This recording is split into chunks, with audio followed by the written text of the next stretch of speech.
someone's saying that I'm finishing my PhD and I don't know whether to look for a postdoc or go into industry. How do I make that call? That's I would say, first of all, that's a very important juncture in your career and life in general.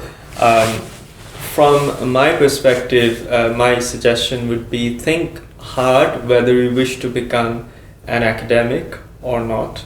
That is the single most important driver of this decision. And if you wish to become an academic, particularly in sciences, it is important to do a postdoc in most cases these days. So I would highly encourage one to follow that path.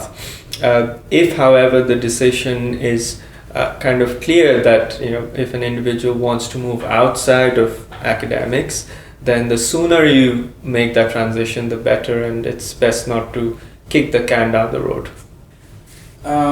Someone's asking that I have applied to dozens of jobs and haven't heard back. What am I doing wrong?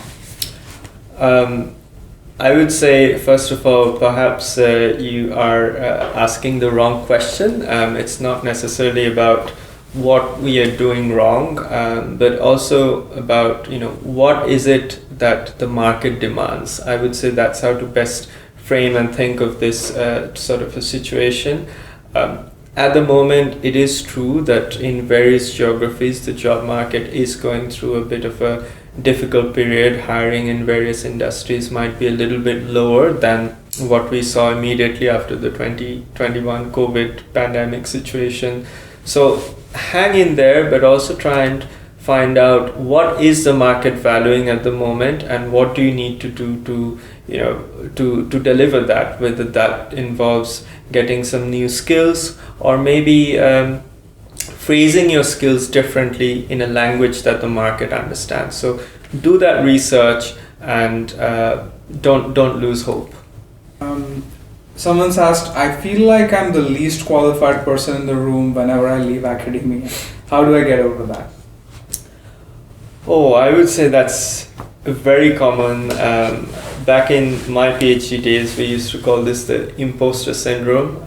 It's a real thing. People experience it, and even academics experience it. I often, in my conversations with early career academics who have perhaps just got their tenure track position and they're delivering this important lecture at a scientific organization such as the Royal Society, and they're feeling like they're an imposter and they're feeling least qualified. So it's not just it's very common to have these types of thoughts. I would say focus more on what is it that you can offer rather than trying to see differences versus other people, etc. It might often see that people are more qualified or accomplished than you are, but it's simply because they might have done it for long enough, and that's the beauty of humanity, in that the longer you do, it keeps compounding. And so you can, if you like what someone is doing, and with perhaps with the ease, finesse, or efficiency with which someone is doing something, try and pick up that skill as soon as you can and keep practicing, and you will get there.